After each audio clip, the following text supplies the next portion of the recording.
All right, it's 5:30, so I guess it's time to start.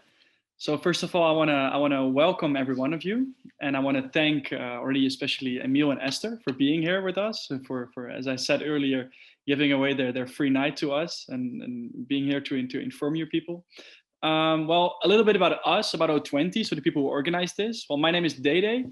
I am the managing director of O20, and we are quite a new party.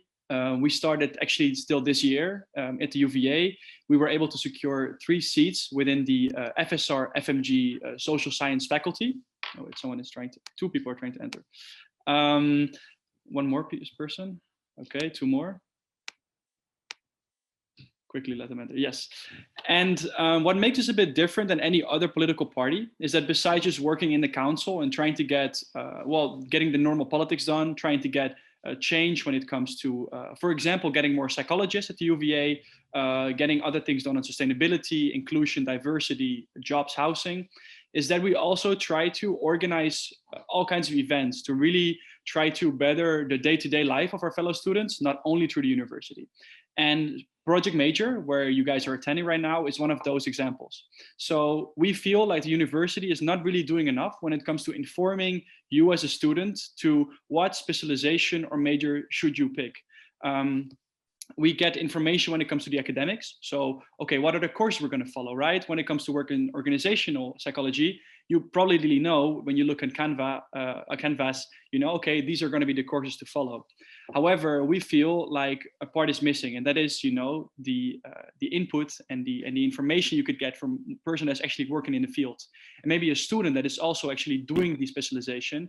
They might give you some really helpful insights that you might not think of when you're just looking at the Canvas page of the specialization. So that is for us the reason why we are organizing this. We hope that the UVA will next year take this over from us, that we don't need to do it ourselves anymore.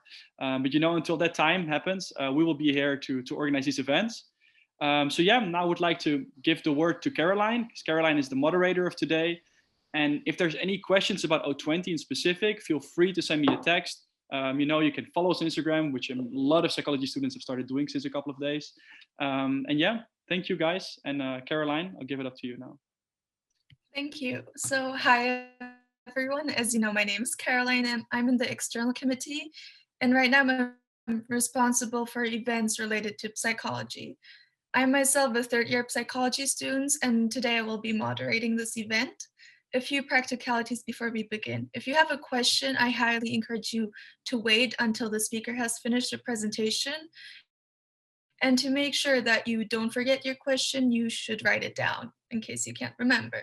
Now, about today's structure. We will first have the student speaker, Emile, talk about the specialization for about 25 minutes, followed by a 10-minute Q&A where you can ask your questions.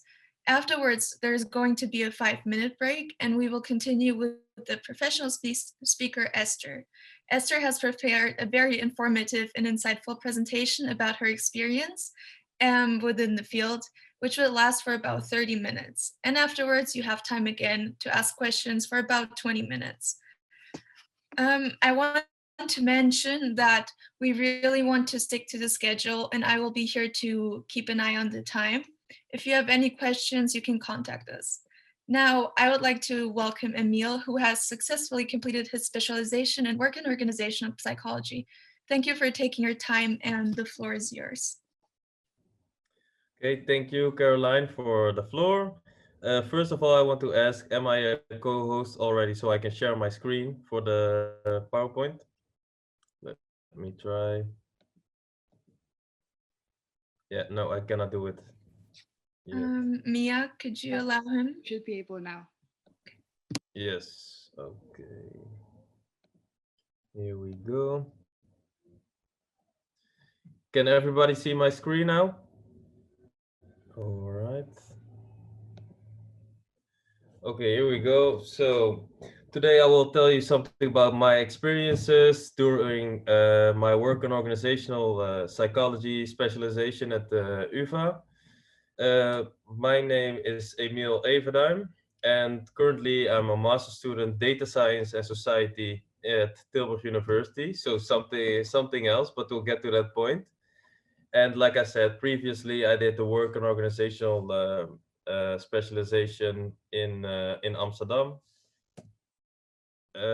So I want to tell you guys today a bit about how I came to the decision to choose the specialization, but also what did I experience during the during the specialization? What did I like? What didn't I like? So motivation of why I chose it is it came down to three main questions, like what courses do I like, what are my strengths, and what kind of work do I want to do in the future. So the courses that I really liked before the specialization were focused on social psychology or work and organizational psychology. What are my strengths? They were I think they were quite similar.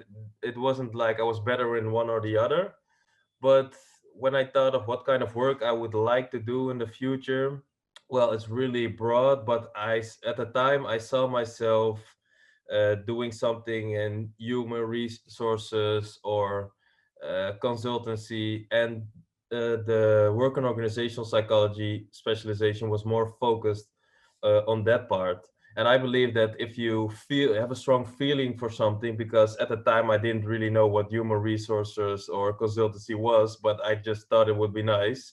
But I had the feeling that I should do it, and if you have a strong feeling for it, that can put you over the edge to make a decision. That's not wrong at all. So yeah, if you are going to make the choice, think about these three questions. So before I start talking about the courses, when I graduated in January 2020, and the courses and assessment were a bit different of what you guys have now, but there were like there were much similarities in the courses.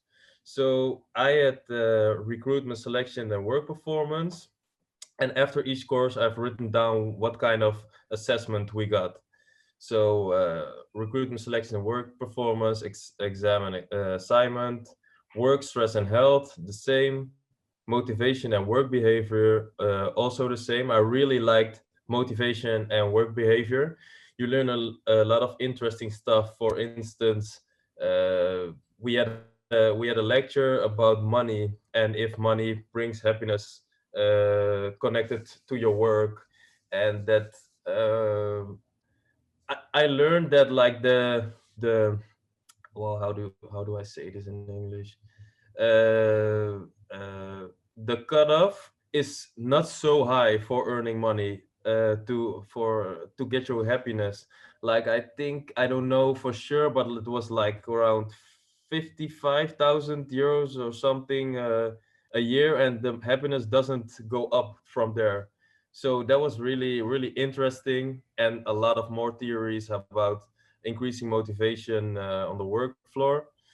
Then we had methodology, operationalization, design, and analysis. So that was a lot of statistics and methodology, which I wasn't that good in, but it really sparked my interest. Leadership, and another one was a restricted choice one, was creativity and innovation in organizations. We had a really fun professor, and he was really smart and really encouraged us to come up with our own ideas. We sat in lectures just arguing about the material. He really encouraged us to think by ourselves, and I really like that one. So if you don't know what to choose, go for creativity and innovation. It's a good choice. And then last but not least was working in groups, was also a restricted choice option. And what you did there is you learned a lot about theories about working together and how groups perform best, but also like they had a fun assignment that you have to go cooking with a group of people and talk about the process and how that was for your group. So also a really nice choice. Then here you can see the course and assessment for how it's now. So for you guys, I've highlighted the things that are exactly the same. So you see methodology, the restricted choice, the recruitment, and the thesis are the same. The the program is a bit switched up. I had the bachelor thesis at the end, which was nice for me because I could implement the theories that I've learned in earlier courses in my thesis. But I guess your supervisors will know that now, so they're really gonna help you to during that process. And what I always learned at psychology, you get a lot of writing, so you really get familiar with scientific writing. So I think you guys will do good.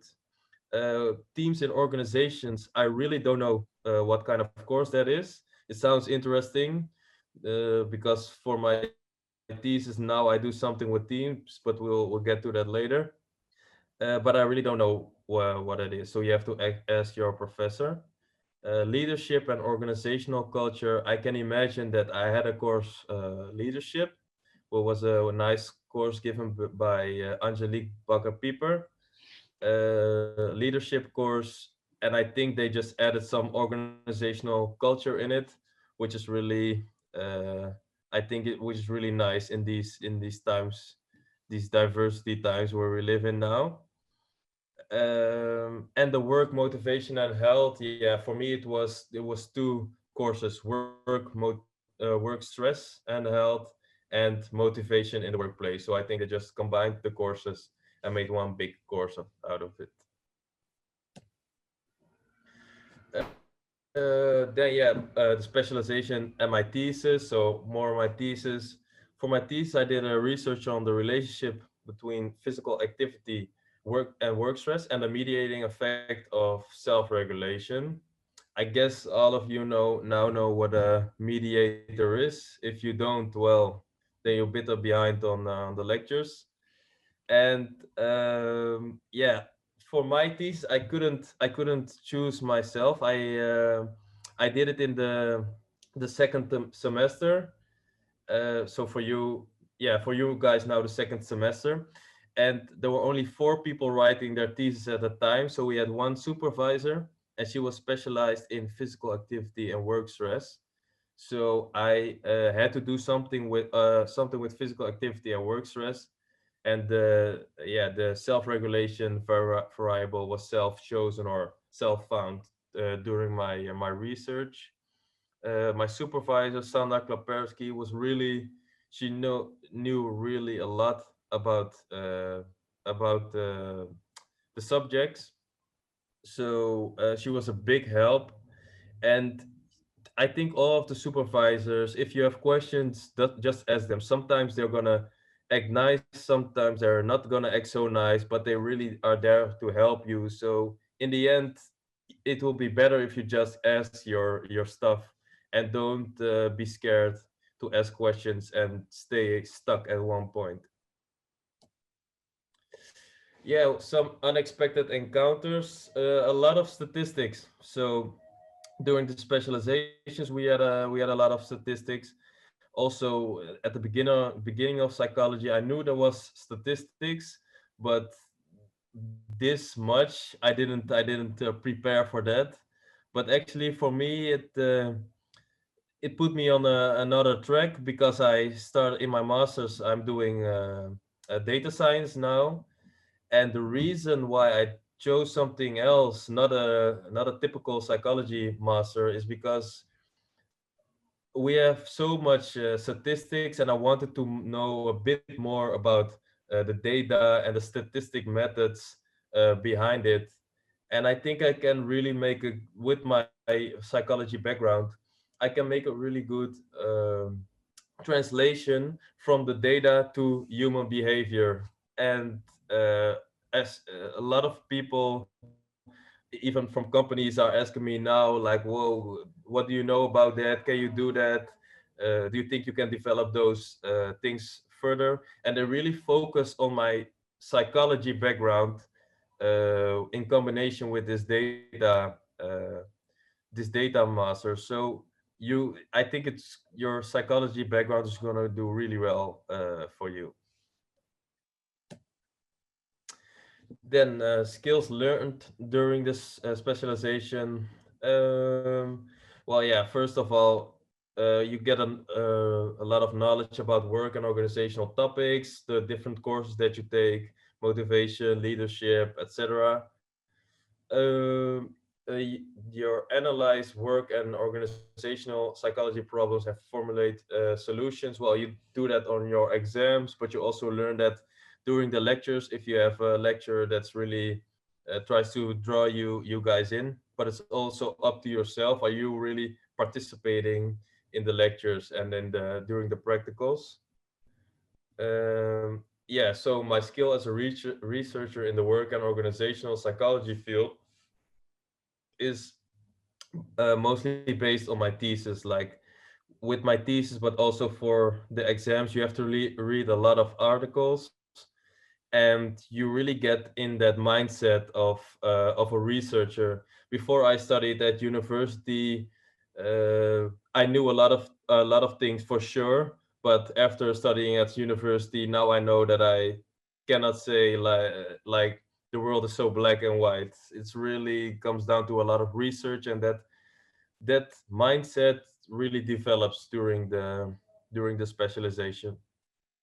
Yeah, and last but not least, the professional skills. You have to do a lot of group work, a lot of presentation. You have to advise other students what they did well, what they can do better. So these are yeah, the skills that you learn. Well, we were talking about it before the lecture. What I wish learned during the specialization was I wish I got some working experience and internships, because you learn so much. You learn all these theories, but you just get eager to practice it or to see what it means during real life. And you have no chance because you have no time for a really specified internship, or maybe yeah, during internships you next to your specialization takes too much of your time. So I really wish that I got some moments to do some working experience and see how people in the business are working, so I could learn a lot. I think that they can do better, but I know for a fact, I don't know for all the master programs of work and organizational psychology, but coaching and vitality, I know you have to do an internship during your masters. So maybe you can look around. Maybe there are other master programs that give you an internship possibility. And if they do, you should really think about it, because it's really nice to know what you're up to. There's some personal traits or characteristics you need to successfully do this specialization. Well, for me, it was the structure, the discipline, most of the structure, because I am not a structured person for myself. So during my thesis, that brought a lot of problems, and actually, like the easy part only started when I got a whole structured view of my thesis and everything I needed to do. So that's a point. Scientific reading, like I just said, just make sure that you really can go through us articles really fast and know what the most important stuff is, because all the theories, everything they say during the lectures, you can find back in the articles. So watch the lectures, watch the sheets. If you don't get something or want to know a broader view, go to the reading and get out the most important information. And scientific reasoning, of course, during your exams, open questions, but also for your thesis is just really important.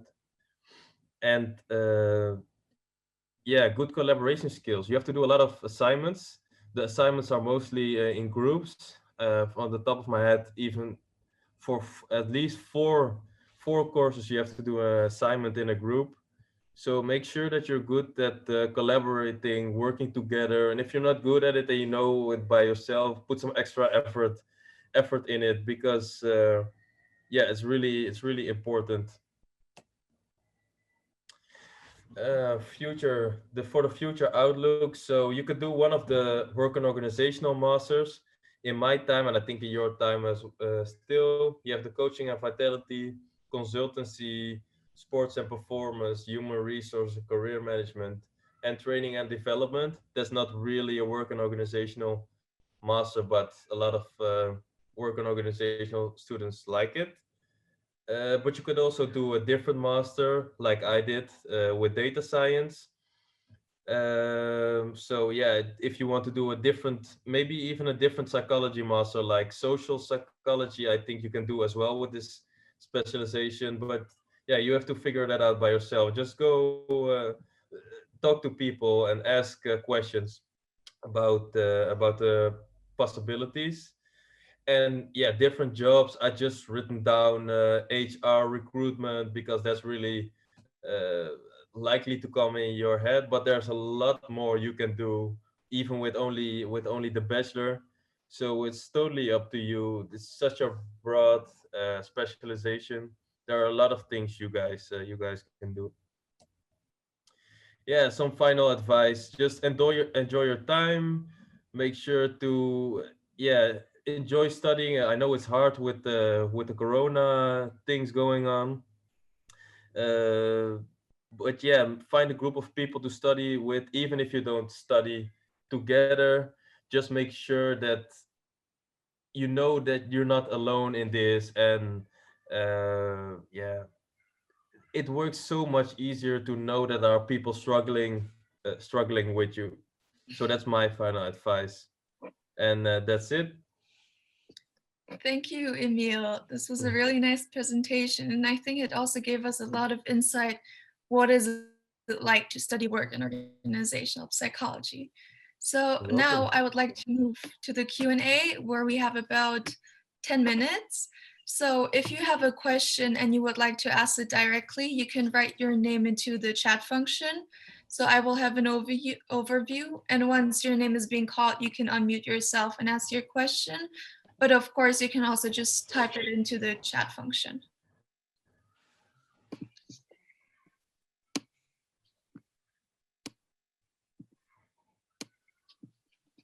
Okay.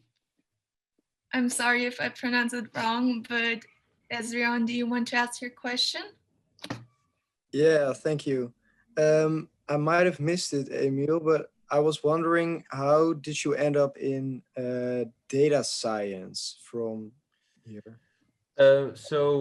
Like I told during the presentation, we had a lot of statistics during the whole bachelor's. So that sparked my interest. I liked it. I wasn't particularly good at it, just normal, but I like to know how the different theories came about, or what they were based on.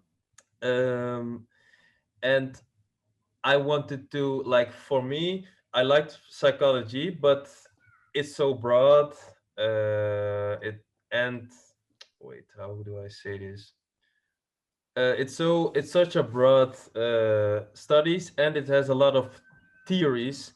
And sometimes when I'm studying, I just want to know, okay, it's like this or it's like that.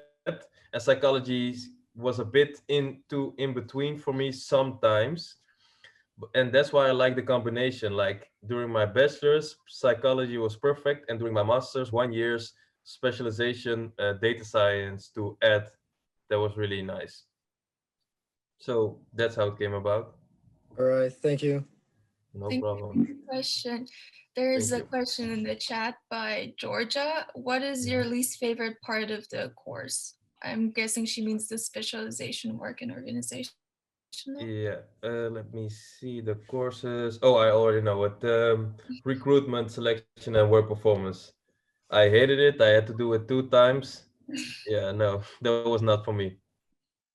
How come? Was it just the material or the way they taught it, the lectures, the assessment? Well, actually, the was a I think it was Barbara that gave the lectures. She was really nice. Was always there for you. In the end, she even like filled in a form for me for my masters, like some kind of recommendation.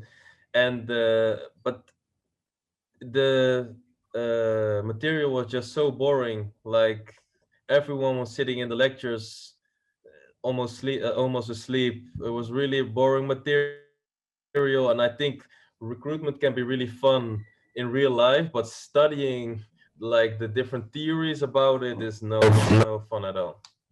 Yeah, I can understand that. And I think it would have maybe also been nicer if you can actually like, apply it, like pretend, like role play a recruitment or something like that. Hmm. So there is another question. What kind of job do you plan on doing after your studies? Yeah, that's a good question. So to be more specific on my masters, I do data science, but I do data science especially for people that have a different background. So you can do it with psychology, but also with politics. All kind of studies match it.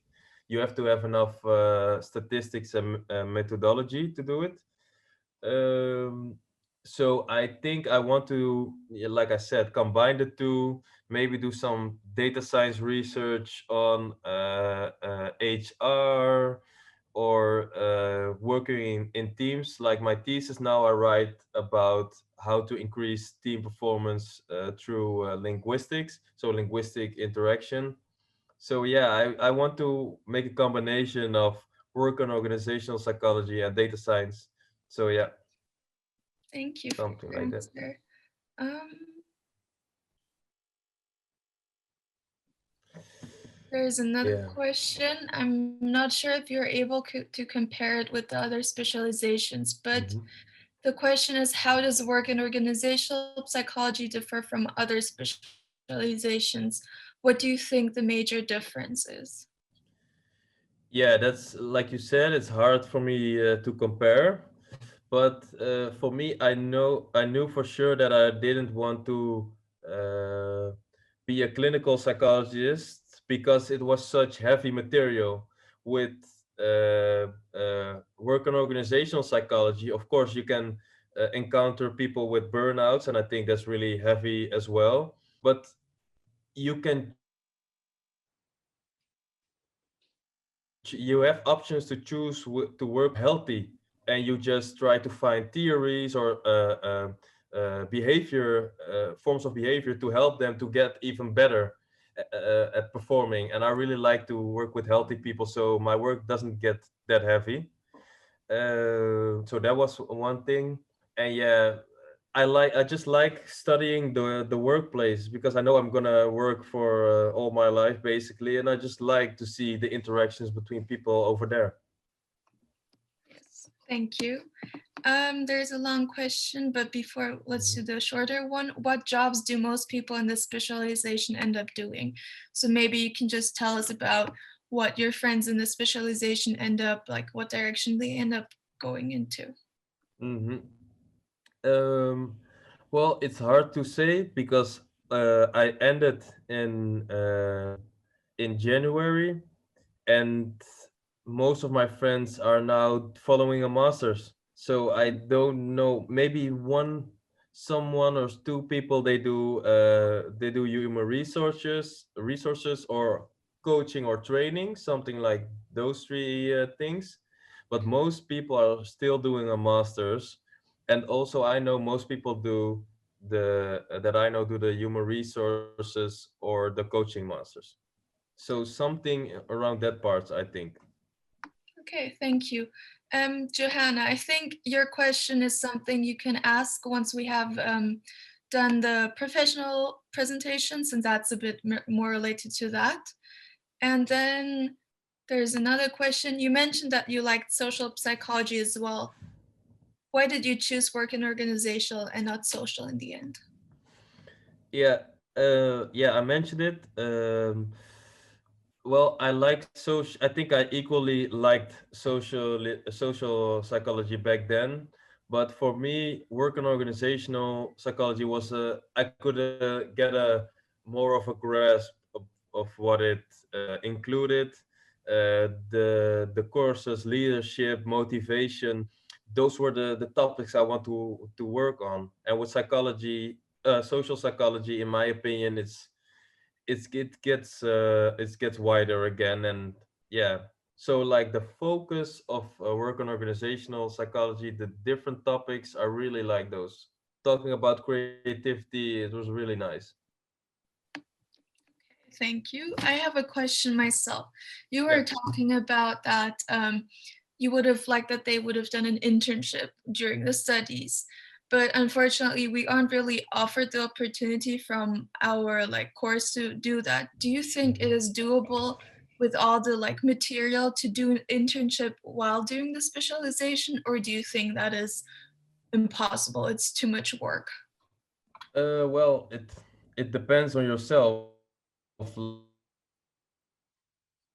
Like for me, I didn't have the time to study, and I always worked next to it, but mostly like 2 days a week. So I also had some time with friends to do just to feel to have fun in studying. I don't want to do studying all the time and being busy with my career all the time.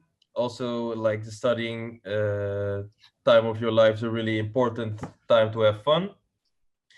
But I think it is doable if you are like really structured and uh, yeah, a really a student that studies easily. Yeah, then it's for you maybe. But I wouldn't advise it if it's more than 2 days a week. Um, yeah. And then, so you remember in the first year of psychology, we had the course Work and Organizational. Do you think it kind of is representative of what we learn in the specialization? Like we understand that in the specialization, you go more in depth, but do you think Mhm. like you can kind of compare it, or do you think the specialization also covers topics that the first year course doesn't?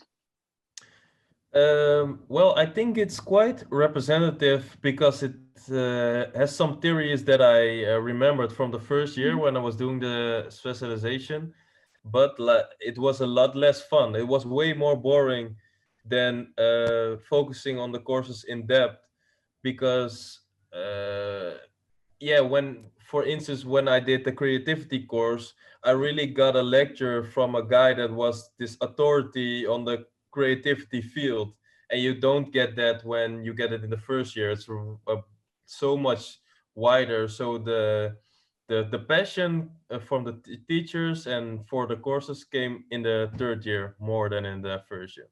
Okay, so you would also say we shouldn't really base our decision just based on how the course was in the first year, because I Mm. mean, for a lot, it might have been boring, and then they think, okay, the specialization might be very boring as well. Yeah. Okay, and there's no more questions in the chat. Then I have the last question. What kind of statistical programs did you use? Because I know I struggle with that. I can understand a lot of other people struggle with that. Yeah. Yeah. For we had to use SPSS, R. I didn't use JASP, but you could use JASP. And I think for psychology, yeah, I think only SPSS and R. Okay, so those And were the ones that were like mandatory to use. yeah, Okay. and SPSS is really for your thesis. It will be really good to do. It's a nice program. Okay, then we are right on time. Thank you for answering all our questions, taking the time to come here and making such an amazing presentation. If you want, you can stay to watch the presentation of Esther later on, but we understand if you don't have the time. So Mhm. now we're going to take a 5-minute break, and then afterwards welcome Esther. So see you guys at 6:10. Thank you for having me. I liked doing this presentation for everybody, and I hope it helped a bit.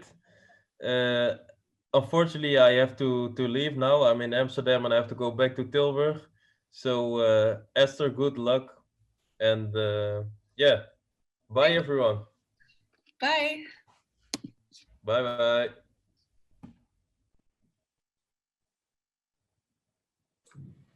Caroline, could you make me a host so I can share my presentation? Not, but I think Mia's working on that. Great. We're already able to do that, actually. Okay, great. I'll get myself a coffee.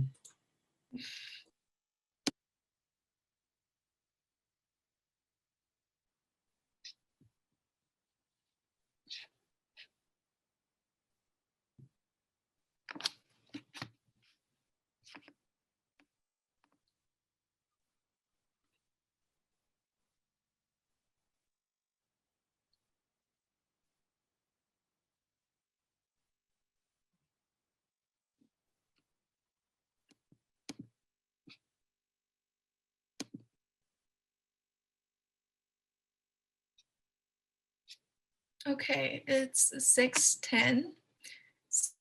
So now I would like to give a warm welcome to you, Esther.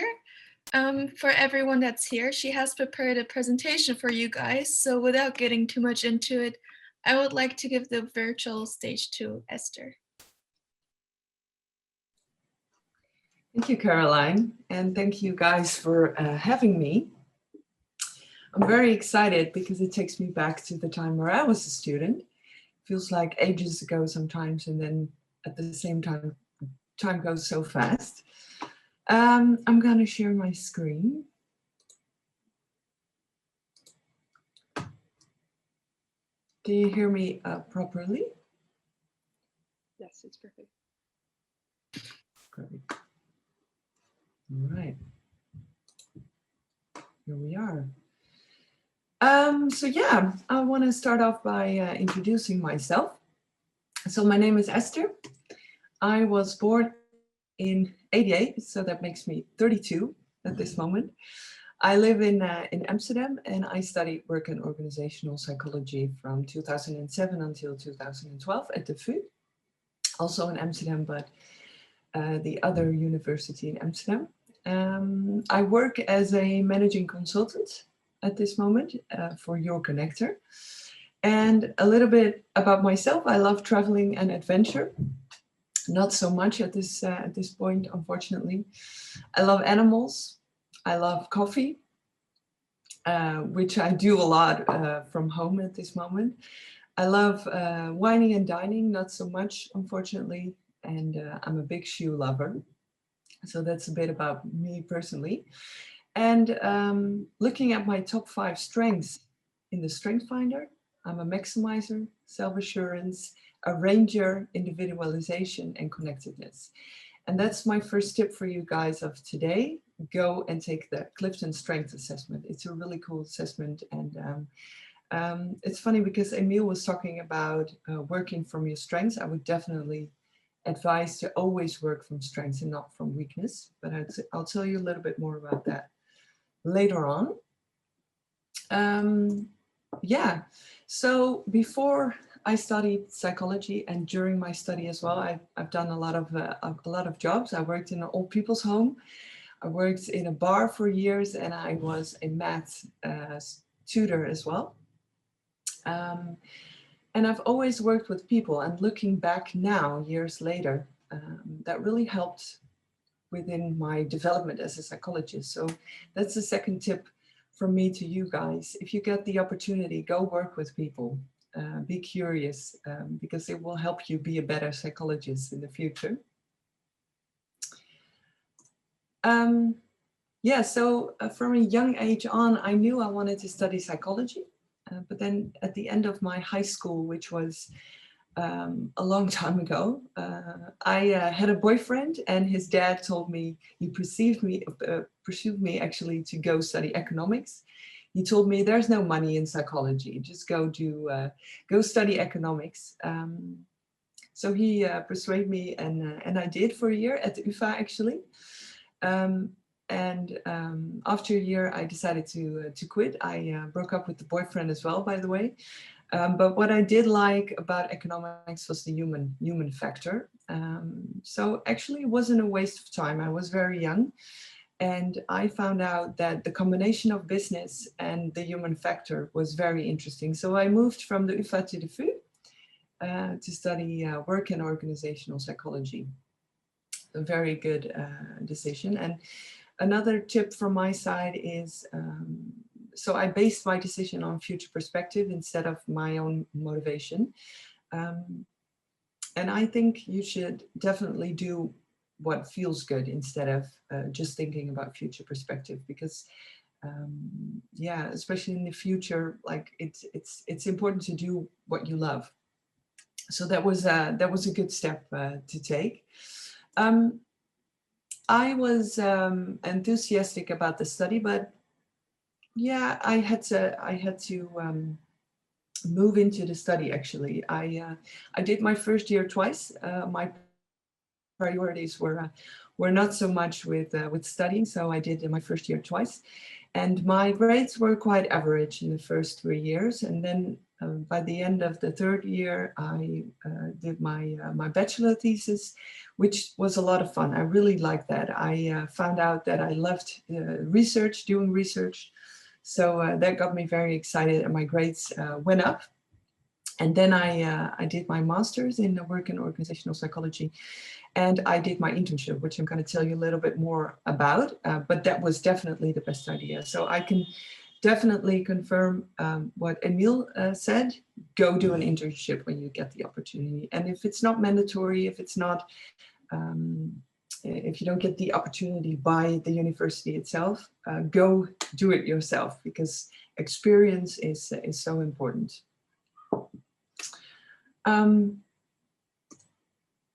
While studying, looking back, what inspired me most were lots of things, but I highlighted two. The first one is the Hawthorne experiments. Maybe you guys have heard about those experiments. It's very interesting to look it up if you haven't. And it really stuck with me because there's been done a lot of research in the beginning of this of last century, where they researched people in factories, and they found out that attention is very important to people, not just money, like Emile said. So social and psychological factors, informal relationships, and autonomy are very important for performance, which was very interesting for that time. And then Kilian Wawu, you guys might know him. I see him a lot on TV nowadays. He was one of the professors, one of my tutors, came from the working field, which inspired me a lot because he knew what was going on in the work field. He wrote a very interesting book about performance management, and what he said is coach people instead of judging them to make them perform better. So that inspired me as well. Yeah, and then in my master's, I did an internship, and I did my internship at the Dutch Army. I was working there as a selection psychologist. As you guys might know, if you want to join the army, you need to be psychologically fit for the army as well as physical. But the psychological selection is two-sided. So there's you go do an interview and an assessment, and you go in the field, and then you're observed as well. So on the left picture, that's the picture I took at the army, where lots of guys are trying to get through the selection, and we were standing on the side with our notes, writing down, like observing behavior. Very, very interesting. And internships, apart from the fact that you learn a lot, like I say in this slide, I learned more in 6 months internship than in 5 years of studying. It's a lot of fun as well. So I made a lot of friends. On the right side, you see my class of interns, and we got to shoot with guns in a simulation with the army. So yeah, I had the best fun. So definitely go do an internship if you get the chance. Another tip from my side, what I did, I took 6 months just for my master thesis. So no internship at the same time, no courses at the same time, no minors at the same time, just 6 months writing my thesis and working, because I've always worked next to my study. That was the best decision, actually.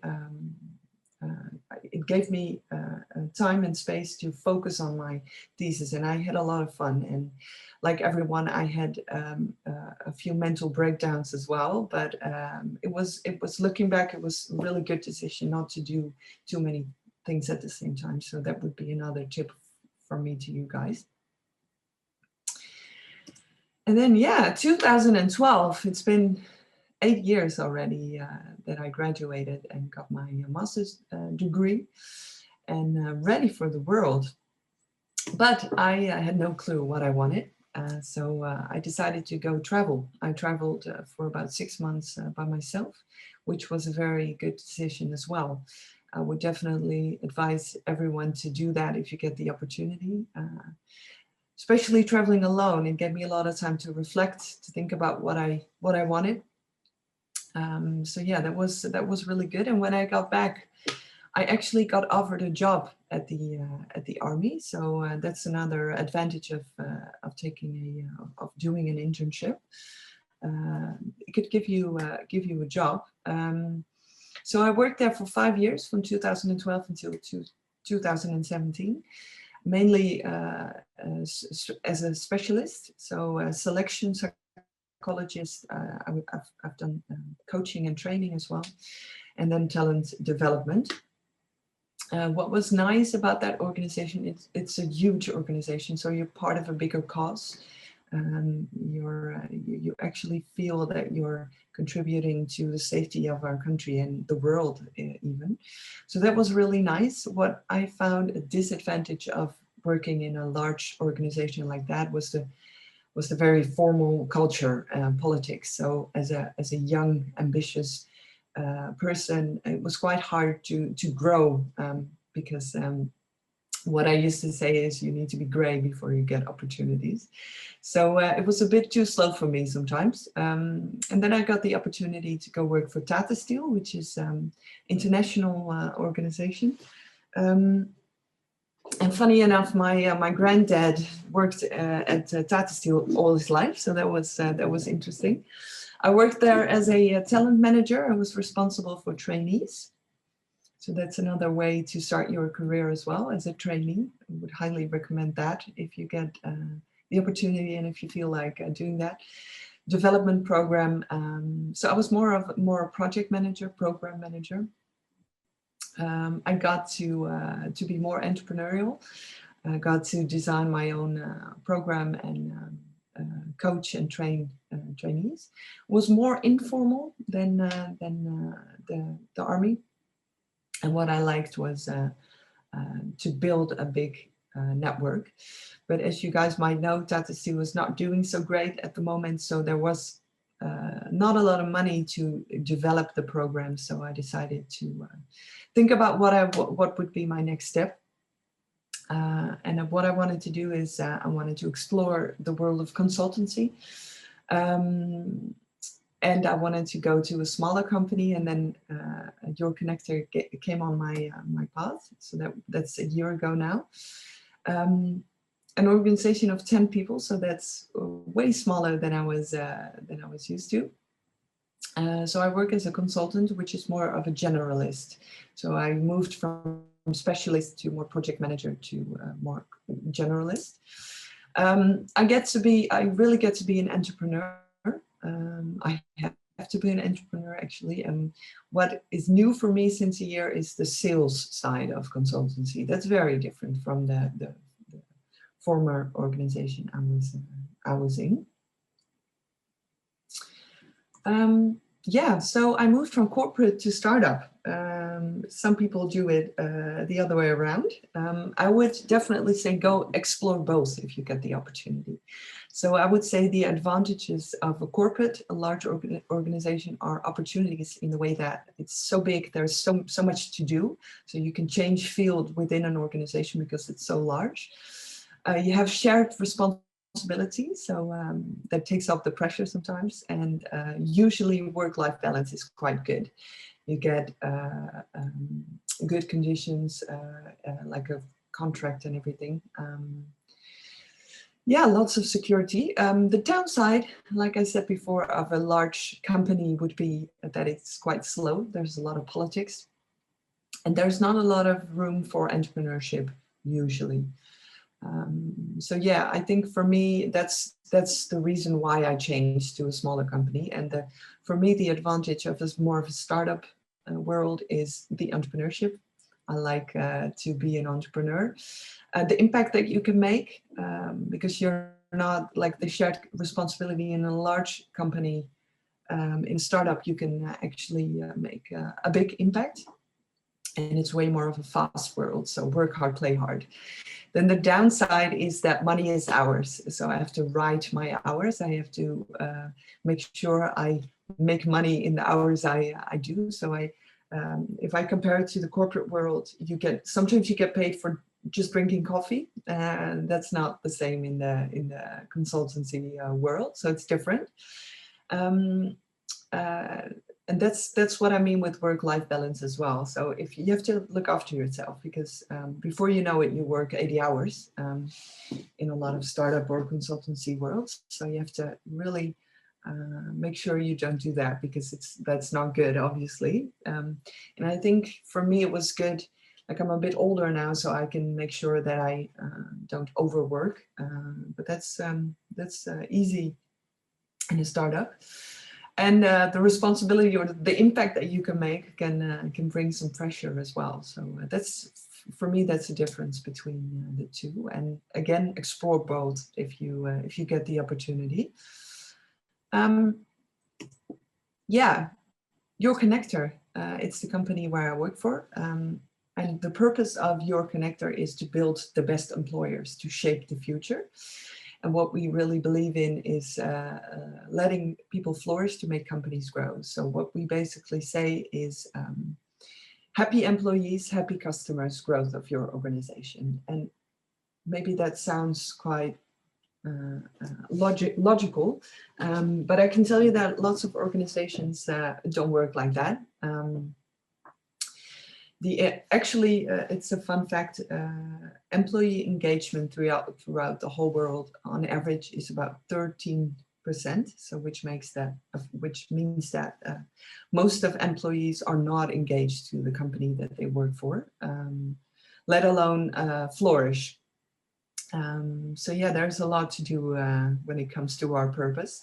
And what we do, we work with themes like employer branding, that's the more marketing side of our working field, organizational culture, transformation and engagement, they go hand in hand, leadership and coaching and training. So that's a few of the things that we do. I work as a managing consultant, which means that I'm responsible for projects at our partners or clients, but we like calling our clients partners, and being a first point of contact for our partners, which means that I have to be an expert and a generalist at the same time. So I need to know enough about all the subjects that we work in, and be the generalist. Why? Because we need to adjust to what partners need at a certain moment in time. So being an expert and a generalist at the same time, I am responsible for the project planning, project management, which is an important part because you need to make sure you're on track. You need to communicate with your partners if you are running out of time, if the scope gets larger or smaller, etc. Stakeholder management. I might not be in the politics anymore, but I definitely from the outside are still connected to politics in organizations. So that means that I have to still drink a lot of coffee with people to make sure that everyone's on board, that I talk to the right people to influence them, because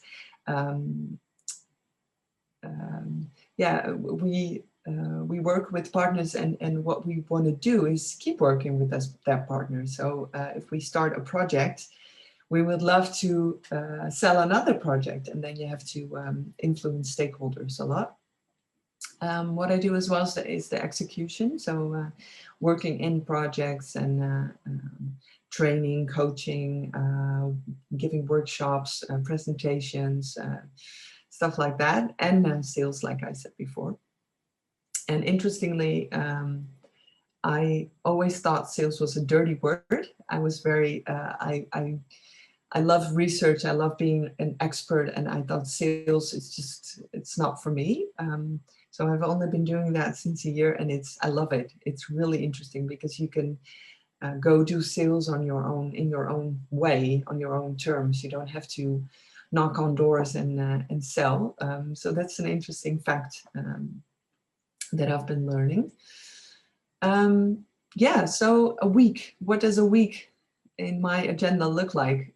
Quite full, as you can see. In this week, what I've done is a leadership day with the management team of a large organization. We talked about leadership. I've done a sales training with my team. I am an HR manager for 1 day a week. We signed a contract of a year with a client, with a partner, where I'm working 1 day a week, and I'm responsible for a team of HR employees. We are doing an employee journey project with a sustainable organization, very interesting. I've been editing our own podcast that week. We started a podcast in the Corona times because everyone is doing that, and we wanted to do that as well. So I edit a podcast. I had lunch with a colleague, and I was going to my coach. So quite diverse what I do in a week. I want to share with you guys some inspiration for me in the work field. What you see on the left is a book of a guy with a really difficult name. You guys might know him. He's one of the founders of positive psychology, wrote a very interesting book called Flow. Positive psychology is all about focusing on strengths and the positive side, which I really believe in. And I agree with Emile. The reason I chose work and organization instead of clinical is because I wanted to work, I wanted to make good better, I always say, instead of ill or sick towards okay. I love working with from good to better, and that's what positive psychology is all about. George Kohlreiser, he is a very interesting guy. He used to be a how do you say that, hostage negotiator for the CIA. So once someone held people hostage, he would go and talk to that person and make sure that he would let those people go. And he wrote a book about how being a secure base helps leaders be better leaders. So what he found out was that if you make sure you give someone the feeling of safety, they grow. And in his case, they would let people go. So very interesting. Simon Sinek, probably well known within for you guys, known for the Golden Circle, Leaders Eat Last, and different kinds of books. A very inspiring guy, if you ask me. The strengths assessment I started my talk with. Again, a tip for you guys to take the assessment. The assessment is actually, for me, is the link to strengths-based coaching, what I do a lot. So the way I coach is from good to better. So we're going to see what your strengths are and how you can apply your strengths better to grow into a better employee or a better person. Then we have Lencioni. That's for me an inspiration as well about team effectiveness. It's interesting things to read. And Brené Brown is an inspiration for me as well. She talks a lot about the power of vulnerability, and that's more and more important in this world, and you see that in business a lot. All right. Then I want to take you through some trends I see in our work field. What I mainly see is a shift from HR to employee experience.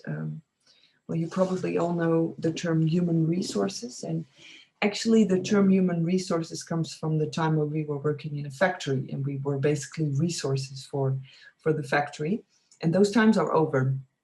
So if you ask me, I never talk about human resources anymore.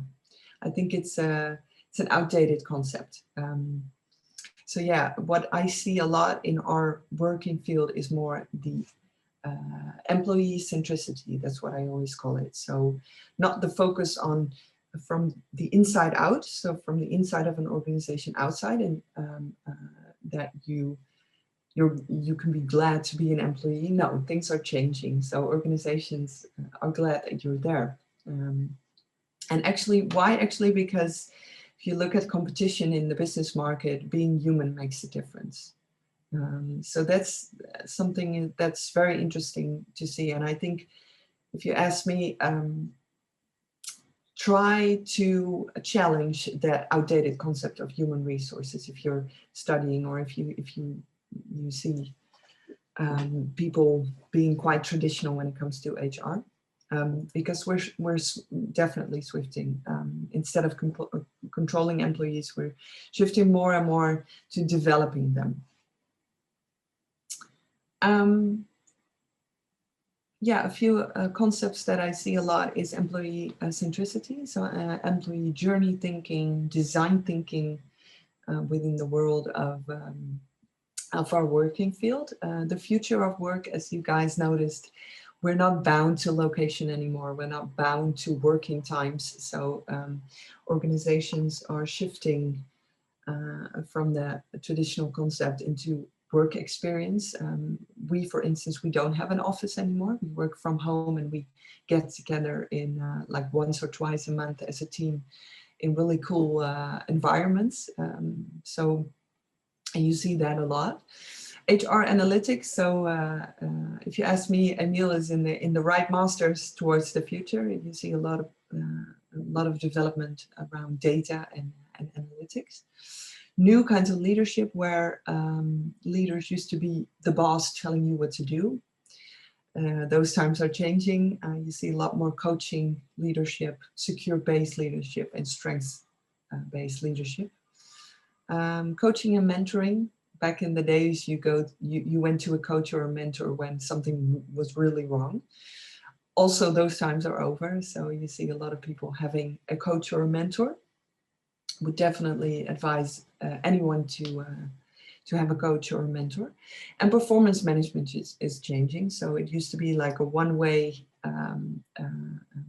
judging kind of way of performance management, and it's changing into a two-way performance management, focusing on growth. All right, then I want to take you through just quickly through a model that we designed, which is the employee journey model. And what you see in the middle, in the heart of the model, is the purpose, culture, behavior of an organization. And what you see on the outside is the journey that an employee basically walks. What we help organizations with is to think from an employee perspective. So starting from before they become an employee. So you want to attract people in the market who don't even know they are looking for a new job. So that's all about employer branding, up until they leave the organization. And that's another interesting thing. Not organizations don't tend to realize that once employees leave the organization, they can still be your ambassadors, especially when you're a consumer brand. So make sure that when people leave, they are still positive about your organization. And if you can influence that employee journey in a positive way, and make sure that the employee experience is positive. And if your employee experience is positive, that will influence your employee engagement in a positive way. And if your employee engagement is high, then if you want to transform, the chances of it being successful are way, way higher. All right. Yeah, uni is not real life, I would say, looking back. I love research, I love reading, I love theories about our work field. And at the same time, I noticed that life is full of surprises. So, and if you ask me, the most interfering factor is the human factor. So a theory can be in writing, can be great, but in reality it can be very different. So as Henry Miller says, chaos is the score upon which reality is written. So that being said, again, go explore, go experience, go see what real life in our work field brings you. Yeah, so my advice to you guys is always to ask questions. Follow your gut and don't take no for an answer. And looking back, actually, at my career, I would advise my younger self not to be discouraged by people who don't like questions. So definitely go ask your questions, go for it.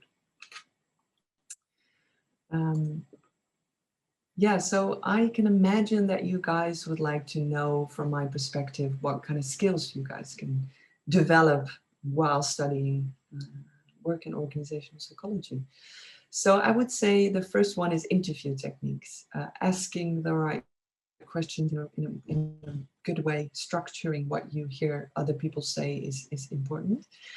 And what I learned, role plays taught me a lot in this. During my internship, the first 10 weeks was all about practicing with role plays. So yeah, don't just read about interview techniques, try interview techniques, go do role plays and give each other feedback. Secondly, communication skills.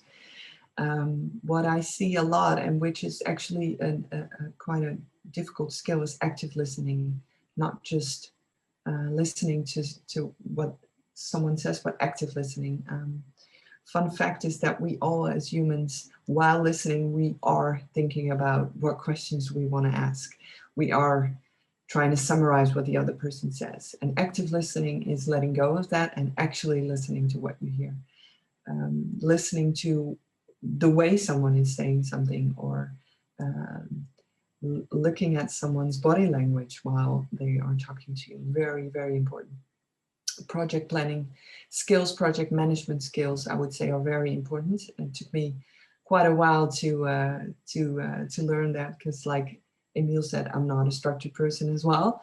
So definitely when you can take a course in project planning or project management, go do it, mainly to prioritize, because you might be tempted to do everything at the same time. And prioritizing is very important for the quality of your work. And then data skills, psychology and data is quite unique and is very wanted in the market. So I would definitely consider a master in that direction, or maybe a minor or an internship. Yeah, so to round my presentation up, my reflection and advice. First of all, not knowing what you want is okay. I've experienced the same, and know a lot of people in my surrounding that had that or still have that. If you ask me what are you doing in 5 years, I don't know. That's okay. Job hopping is okay as well. So don't think that you need to stay at an organization or in a job for 5 years just because of your resume. Job hopping is okay.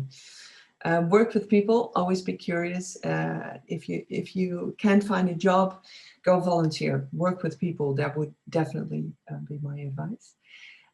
Extra certificates can come in handy. Always keep educating yourself. So if you have the opportunity to do a course or a training, go do it.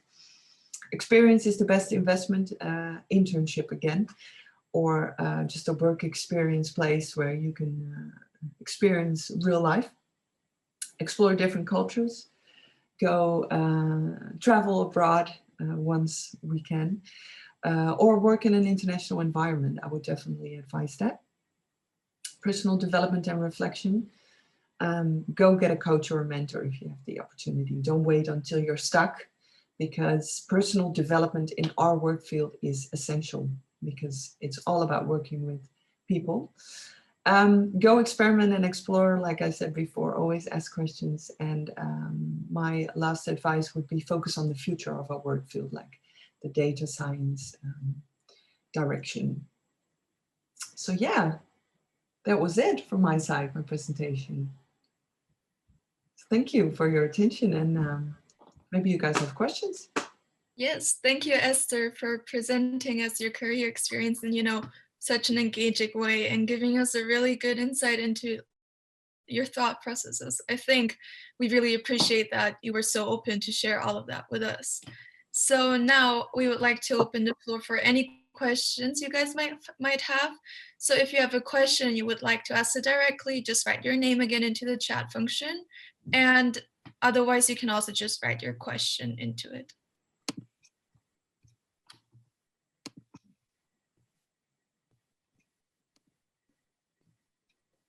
So while we are waiting for the question, I have one for you. We have seen that your working week is very, very busy. So what do you do to wind down after a long day of work? Yeah, that's a really good question. Well, honestly, I've been struggling with that a bit in the first years of working because I was always thinking that I needed to work really hard, while looking back now, just unwinding is very important as well. So that's very personal for me. I like to go outside, go into nature. I love hanging out with my friends. I actually meditate a lot in the morning and at night. That helps me as well. And I've had a coach for years. So once I feel like I'm struggling in my work and I can't just unwind with friends or family, then I go to my coach. So that's a good tip.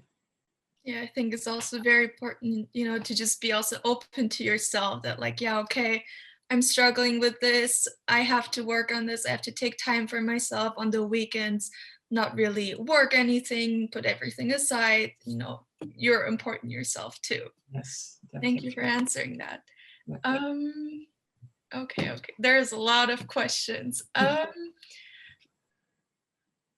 So a question from Anna. Have you ever doubted choosing work and organizational? Was there anything else you were undecided between? Yeah, interesting question. I would say no, but I had a moment where I was doubting brain and cognition actually, because maybe you guys know him. Erik Scherder was one of my professors at the VU. He's been chosen as the best professor for years. He's on TV a lot and he writes really nice books. And actually, people were applauding after every lecture. Yeah, so he got me so excited about the brain. So I considered brain and cognition just for a bit. But then I went back to work and organization quite quickly. I knew I wanted to do work and organization basically from high school on. So yeah. Thank you for answering that question. Maya is asking, I'm completely unsure between clinical and work and organizational specialization. Yeah. And I'm wondering if I choose the clinical for my bachelor, do you think I would still get the chance to do some internships in the field of work and organizational and later take that master? My answer would be yes. During my internship in the Army, it was 50-50 work and organization, or work and organizational and clinical students or graduates, because my internship was, I would say, as clinical as you can get as a work and organizational psychologist. And the work fields are quite close to each other. And a few of my colleagues are clinical, have a clinical background as well. So I would say, yes, I know that the other way around, if you study work and organizational and you want to go into the clinical field, it's way more difficult. So yes, my answer would be yes. I think I have to add something to that too. So if you want to do a work and organizational master's at UVA, for example, they often require you to have a specific kind of specialization before that. So I think, Maya, you can look more into that, but I think it really depends also where you want to study and what kind of master's. So another question, how did you find a mentor coach? Or yeah. Yeah. Interesting question. If you ask me, a mentor is someone in the work field who is usually older than you, who can take you, who you can talk to about the work field. So when it comes to work related stuff. So I asked someone if he wanted to be my mentor. So that's how I found a mentor. And my coach, I found her through someone else, and she's a professional coach. So if you Google, you can find lots of coaches. And my advice would be to talk to a few coaches and see which coach you click with most and you can learn from most, because coaching is, there's so many coaches out there in this world. So yeah, just look it up. And a mentor is usually someone you ask, because it's basically an honor to be asked as a mentor. Yeah. So when did you decide that you wanted to find a coach yourself? I think when I worked at the army for about 2 years, I was stuck. I didn't know what I wanted. Was quite frustrated, and it's a bit confronting, because you're working as a psychologist. You're helping people, or you talk to people in a personal way. So that made me think about myself. And I've never been how do you say that, ashamed of asking a coach. I think it's totally normal, and I think it's always a good idea to find a coach. So I've never felt the barrier not to find a coach, whereas some people do. I would dare to say that you become a better psychologist having a coach, to be honest. Yeah. I totally agree with that. It's better to always ask for help than being stuck and, blaming it on yourself, while it might just be the situation or the circumstances. So Joanna's question is, since you're more or less in competition with all business or economics students when applying for jobs in HR, what can you use to your advantage to set yourself apart and convince employers to take you and not a business student, for example? Yeah, that's it's a good question. I think it's good to think for yourself. First of all, do you want to work for someone who you need to prove that you're better than a business student? Because unfortunately, in the business, some managers or directors, they don't believe in the soft side of business. So I would say don't compete if they don't want you, which is a bit, I know it's a cliche, but if they're looking for more business-minded people, if you ask me, psychology background is all about the human factor, which is more and more and more important in an organization. So I would never prove myself. I would never compete with a business student. I think it depends on what they're looking for and what you bring to the table. So very cliche answer, I'm sorry. But that would be, yeah, I think every person brings something else to the table. So it's not just your background or your study, no. Yeah, I think it also depends, on the, company's mindset. A lot of companies are still very traditional, are like, oh, psychology, well, you can go help people be a therapist. But we need psychology everywhere. So Definitely. It's very important to be true to yourself as well. And maybe one tip would be connect psychology to business and try to storytelling helps me a lot. So I try to make a story of what I'm doing. And on the other hand, if you're interested in more of the business side, go do a minor in economics or business studies. Definitely. Yeah. Yeah, and I think we get the time to do that. And if you're now in the second or first year, you have the time to do a minor. Yeah. Okay, so the next question is, how was the transition from studying to a work environment? Was it difficult? Yeah, I was very excited that university was over. What I liked about working is that at the end of the day, I could go home, have some free time, come back the day after. And while studying, I always had the feeling that it was never finished. So I really liked that. But I remember, because my first full-time job was my internship, I remember in the first week thinking, oh my God, I need to be here 40 hours a week. I just couldn't imagine. And now it's just all that I do. So I was excited, and it was a bit scary as well. But I got used to it very quickly, and I've always kept studying. So I did another study at the VU. I've done a lot of courses, so I've always been studying. And yeah, and another thing is that you don't have to work full time. That's something we have in our minds, and you can have 2 jobs. You can work part time. So yeah, go explore what suits you. Thank you for that answer.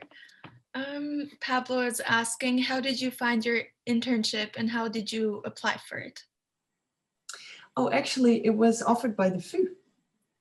Someone from the army came to the VU to talk about the internship, and I was like, yes, this is it. So then I found his contacts on the Blackboard, it was called back then, the intranet. Mm-hmm. Applied, did an assessment. So I went to the army base, did an assessment, and then I got in. Yeah, so it was right in front of me. But so I think you can find a lot of things online if it's not offered by the university, and otherwise just go and openly apply. Just offer yourself. Thank you for encouraging us to do that. I think also what I've been doing since I'm looking into an HR internship is just LinkedIn. Yeah. There's so much information on there and so many different opportunities you can go for. So in case you guys want to check out LinkedIn, I highly encourage you to do that. Yes, LinkedIn is a really good media. Yeah, definitely. So Julia's question is, how did you come up with the job at YourConnector? Super interesting presentation.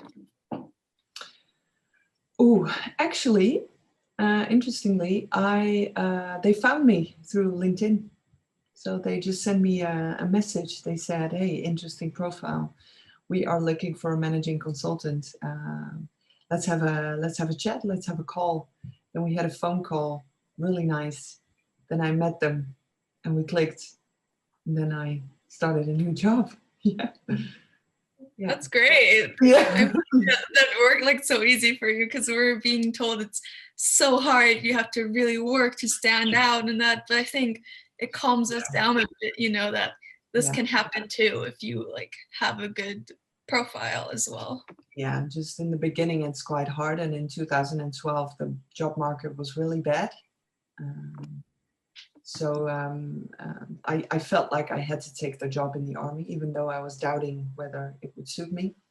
But yeah, once you've had 1, 2, or 3 jobs, then you're way more interesting for the labor market. Yeah. Thank you. And the last question, did you find any difficulties finding job opportunities in this work field after finishing your master's? Yes, it was hard in 2012. So again, my internship helped me because I got offered a job. But it was quite difficult at the time. I would say now, if I look at job sites or just here in my network, there's a lot of opportunities, because I think psychology in business is like back in 2012, it was way more, you had to like explain what it was, and now people are very, very interested in it. So I feel like there's a lot of opportunities. Just go for it. It's also good that the perspective is just, changing and improving a lot for us as well. Yeah. Okay, thank you for answering all the questions. There were a lot, and unfortunately, we couldn't answer all since we have a time limit. But I would like to thank everyone for attending tonight. We hope this gave you the opportunity to better understand work in organizational. And we also hope that this has been helpful towards making a decision if you want to study it or not, especially for all the second year students. Next to that, I also want to thank the O20 team who has worked very hard day and night to coordinate such a large project and make sure that we can have all these events. And a special thank you to our two speakers, Emile and Esther. We wish you all the best in your future within and outside of work and organizational psychology. If you guys want to rewatch or share this event with others, we have recorded it and we will also post it later on YouTube. I will let you know in the psychology group chat when that's happening, but you can also follow O20 on Instagram. Please do so. We will have a lot of more psychology events. So thank you everyone and have a great evening. Thanks, Bye, Caroline. guys. If I can add one thing, is that guys, feel free to add me on LinkedIn, and if you have any more questions, just find me on LinkedIn. Thank you so Will much. do.